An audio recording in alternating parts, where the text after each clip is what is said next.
जय हिंद दोस्तों, मैं किशन एक बार फिर से आप सबका स्वागत करता हूं। तो चलिए शुरू करते हैं आज के डिफेंस समाचार को। चलिए बढ़ते पहले डिफेंस अपडेट की तरफ, जो कि भारत के इंजन निर्माण को लेकर एक महत्वपूर्ण अपडेट कही जा सकती है। दरअसल आजाद इंजीनियरिंग ने गैस टरबाइन रिसर्च एस्टेब्लिशमेंट से एडवांस गैस टरबाइन इंजन के निर्माण और असेंबली का अनुबंध जीता है। आजाद 2026 की शुरुआत तक पूरी तरीके से इंटीग्रेटेड इंजनों के पहले बैच को डिलीवर करना शुरू कर देगा। ये एक single spool turbojet setup, 4 stage axial flow compressor और एक एनुलर कंबस्टर होगा। दरअसल मैं आपको यहां पर बता दूं कि ये इंजन भारत के लिए एक महत्वपूर्ण विकास है और इसका उपयोग अलग अलग डिफेंस एप्लीकेशंस पर किया जाएगा। आजाद इंजीनियरिंग इस मिशन की सफलता के लिए जीटीआरई के लिए एकल स्रोत उद्योग यानी कि सिंगल इंडस्ट्री पार्टनर के रूप में महत्वपूर्ण भूमिका निभाएगी। आजाद, जैसे कि मैंने कहा, 2026 की शुरुआत तक पूरी तरीके से इंटीग्रेटेड टर्बोजेट की पहले हैच की डिलीवरी शुरू कर देगा। आपको मैं बता दूं कि आजाद इंजीनियरिंग एक लिस्टेड फर्म है जिसने हाल ही में रॉल्स रॉयस के साथ एक समझौते पर भी साइन किए हैं और यही वजह है कि एक बेहतर ढंग से इसे विकसित कर सकते हैं, क्योंकि ये काफी कठिन टेक्नोलॉजी मानी जाती है।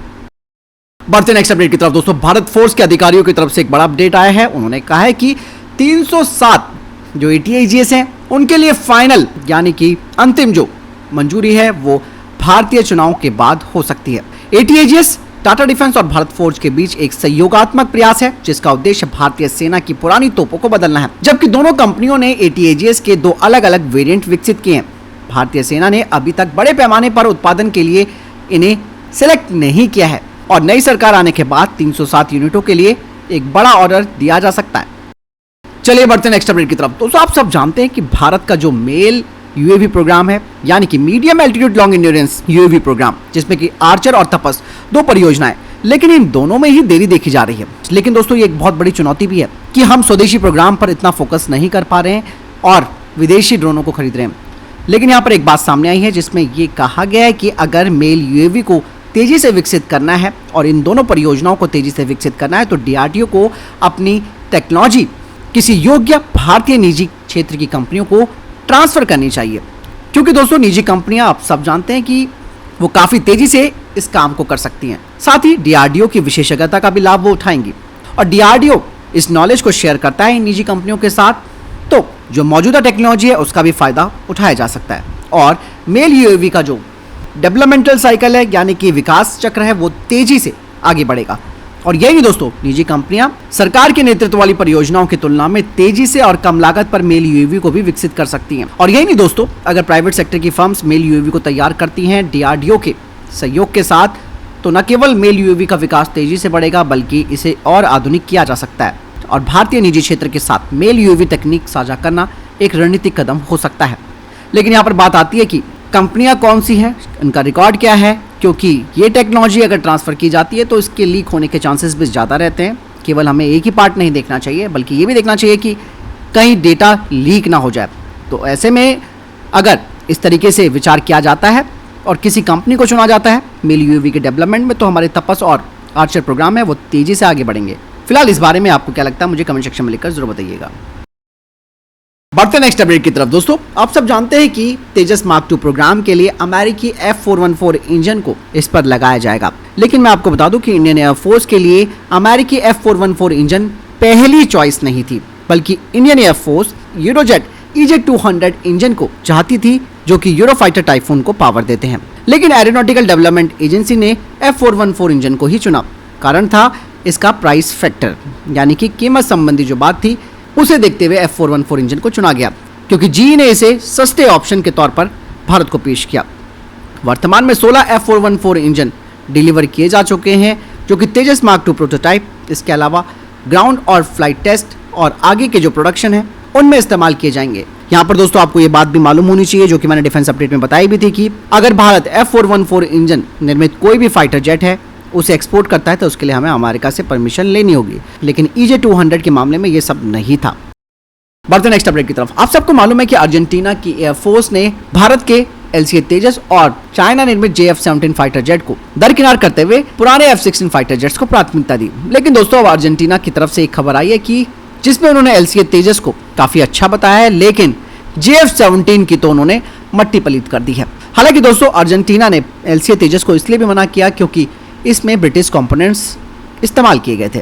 लेकिन अर्जेंटीना ने JF-17 की तो अच्छी तरीके से वाट लगा दी, जिसमें कि उन्होंने कहा कि JF-17 का जो इंजन है वो सबसे खराब इंजन है, इसका lower mean time between failures है और साथ ही साथ इसको बार बार मेंटेनेंस की जरूरत पड़ती है। और JF-17 पर लगाए गए जो एवियोनिक्स और रडार है, खासकर की जो ये एक्सपोर्ट मॉडल है, वो लिमिटेशन के साथ आते हैं, इसीलिए अर्जेंटीना ने JF-17 को बाहर कर दिया था। बढ़ते नेक्स्ट अपडेट की तरफ दोस्तों, इंडियन कोस्ट गार्ड को अपनी ऑपरेशनल क्षमताओं को बढ़ावा देने के लिए HAL से 2 एडवांस डोनियर्स मिले हैं। अब यहाँ पर ये बात आती है कि एडवांस डोनियर्स क्या हैं ये। खास बात यह है कि ये डोनियर्स दोस्तों आम डोनियर की तुलना में काफी ज्यादा एडवांस हो गए हैं, जिसमें कि एडवांस एवियोनिक्स सिस्टम के साथ इसे अपग्रेड किया गया है। बता दें कि इन डोनियर विमानों को अपग्रेड HAL के कानपुर डिवीजन में किया जा रहा है और इस अपग्रेडेशन में दोस्तों अत्याधुनिक avionics system, primary role sensors, इसके अलावा इसमें कई नई प्रणालियों को जोड़ा गया है। साथ ही इसमें नए 5 blade propeller, glass cockpit, 12.7 mm की AV गन, सैटेलाइट कम्युनिकेशन प्रणाली भी लगाई गई है। बढ़ते नेक्स्ट अपडेट की तरफ दोस्तों, Bharat Dynamics Limited advance air to air missile का घरेलू रूप से उत्पादन करने के लिए तैयार है। दरअसल 2021 में BDL ने एक महत्वपूर्ण कदम उठाया था, जिसके तहत BDL ने अंतिम असेंबली इंटीग्रेशन और परीक्षण के लिए एक सुविधा स्थापित की, जिसके लिए बकायदा यूरोपीय मिसाइल निर्माता MBDA के साथ लाइसेंसिंग समझौते पर हस्ताक्षर किए गए थे, जिसके तहत भारत के अंदर कम दूरी की हवा से हवा में मार करने वाली मिसाइलें यानी कि ASRAAM तैयार की जाएंगी। BDL को उम्मीद इस बात की भी है कि वित्त वर्ष 2026-27 के बीच ASRAAM के लिए इंडियन एयरफोर्स महत्वपूर्ण ऑर्डर दे सकती है और इन्हें LCA तेजस मार्क 1 फाइटर जेट पर लगाया जाएगा। दोस्तों इससे पहले जो इंडियन एयरफोर्स के जागवार जेट है, उसमें ASRAAM को लगाने के लिए हमें MBDA से सीधे आयात पर निर्भर रहना पड़ता था, लेकिन ये जो नया लाइसेंसिंग समझौता हुआ है वो भारत को घरेलू स्तर पर इन मिसाइलों का उत्पादन, विदेशी आपूर्तिकर्ताओं पर निर्भरता कम करने और मजबूत घरेलू डिफेंस इंडस्ट्री को बढ़ावा देने का अधिकार देता है।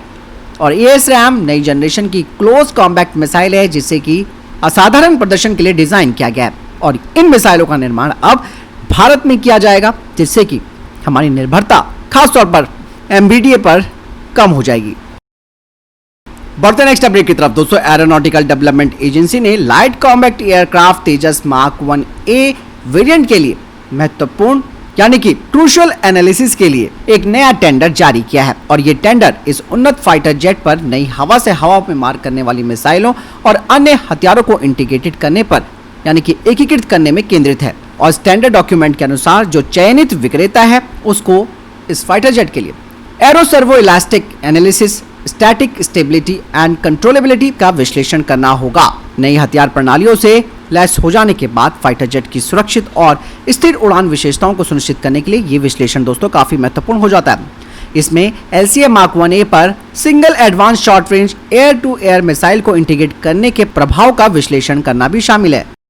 बढ़ते नेक्स्ट अपडेट की तरफ दोस्तों, फ्रांस की तरफ से कहा गया है कि उन्होंने हवा से जमीन पर मार करने वाली न्यूक्लियर हथियार ले जाने में सक्षम क्रूज मिसाइल का राफेल फाइटर जेट से सफलतापूर्वक परीक्षण किया है और इस परीक्षण को ऑपरेशनल ड्यूरेंडल नाम भी दिया गया है। बता दें कि इस टेस्ट में एक मूल्यांकन लॉन्च किया गया था upgraded ASMPAR medium range air to surface supersonic nuclear missile का राफेल एयरक्राफ्ट से, और ये जो अपग्रेडेड वर्जन है इसकी रेंज 500 किलोमीटर है, इसकी टॉप स्पीड मैक 3 है और ये अपने साथ 300 किलोटन थर्मल न्यूक्लियर वॉरहेड ले जा सकती है। और दोस्तों भारत भी अब आगे भविष्य में राफेल फाइटर जेट को न्यूक्लियर डिलीवरी के लिए भी तैयार करने की बात कह रहा है। बढ़ते नेक्स्ट अपडेट की तरफ दोस्तों, ताइवान को लेकर अब चाइना ने बहुत बड़ी तैयारी कर दी है। बकायदा अब ताइवान को पूरी तरीके से अपने कब्जे में करना चाहता है चीन। चाइना ने ताइवान को चारों तरफ से घेरने के लिए अपनी PLA को भेजा है। चाइना की तरफ से ये जो मिलिट्री डील की गई है उससे डेफिनेटली ताइवान की टेंशन बढ़ गई है। दरअसल चाइना ने इस जॉइंट मिलिट्री डील में पूरी प्लानिंग बना रखी है कि कैसे वो आने वाले वर्षों में ताइवान को पूरी तरीके से अपने कब्जे में ले लेगा। और ताइवान ने दोस्तों बड़ी संख्या में अपनी सेना को जुटाना शुरू किया है। ताइवान ने सेना को अलर्ट भी कर दिया है किसी भी हमले का जवाब देने के लिए। यानी ताइवान ने नौसेना, वायुसेना और सेना और इसके अलावा रॉकेट फोर्स को भी शामिल किया और एक संयुक्त सैन्य अभ्यास शुरू किया है, जो कि एक बड़ा जवाब माना जा रहा है ताइवान का चीन के खिलाफ। बढ़ते नेक्स्ट अपडेट की तरफ दोस्तों, सेना अब खुद से ही अग्निपथ स्कीम को लेकर एक सर्वे कर रही है और इस सर्वे में सैन्य अधिकारियों, ट्रेनिंग स्टाफ और भर्ती प्रक्रिया में शामिल हुए कर्मचारियों से कई तरीके के सवाल पूछे जा रहे हैं, जिससे कि सेना इस भर्ती प्रक्रिया पर योजना के असर के बारे में एक जानकारी जुटाना चाहती है। हालांकि ये सर्वे क्यों करवाया जा रहा है, इसका जवाब सरकार की तरफ से और सेना की तरफ से नहीं आया है, लेकिन माना जा रहा है कि इस सर्वे से मिली जानकारी को अगली सरकार के सामने पेश कर स्कीम में और भी कई बदलाव किए जा सकते हैं। कुछ रिपोर्ट सामने आई है जिसमें कहा जा रहा है कि इस सर्वे के अनुसार अग्निवीरों, ट्रेनिंग स्टाफ, रेजिमेंट सेंटर्स और अग्निवीरों को ऑपरेट करने वाले यूनिटें और सब यूनिटों के जो कमांडर्स हैं उनसे इस स्कीम के प्रभाव के बारे में जानने की कोशिश की जा रही है। जैसे कि रिक्रूटर्स को ये बताना होगा कि आवेदकों ने अग्निवीर बनने के लिए मुख्य कारण क्या बताया, वो आर्मी में शामिल होने के लिए कितने उत्साहित थे। अधिकारियों को यह भी बताना होगा कि ऑनलाइन एंट्रेंस एग्जाम के लिए शहरी और ग्रामीण इलाकों के आवेदक कैसी प्रतिक्रिया दे रहे हैं और इसके अलावा इस योजना के लागू होने के बाद भर्ती प्रक्रिया पर क्या असर पड़ा है। बढ़ते नेक्स्ट अपडेट की तरफ दोस्तों। इंडियन एयरफोर्स के C-130J एयरक्राफ्ट ने सफलतापूर्वक night vision goggle aided landing की ईस्टर्न सेक्टर के एडवांस लैंडिंग ग्राउंड में। फिलहाल ये थे अभी तक के टॉप डिफेंस अपडेट्स। वीडियो के सामने कोई प्रश्न जवाब या आपका कोई सवाल है कमेंट सेक्शन में लिखकर जरूर पूछ सकते हैं। वीडियो को लाइक और शेयर जरूर कीजिएगा और चैनल जरूर सब्सक्राइब कीजिएगा। जय हिंद, वंदे मातरम।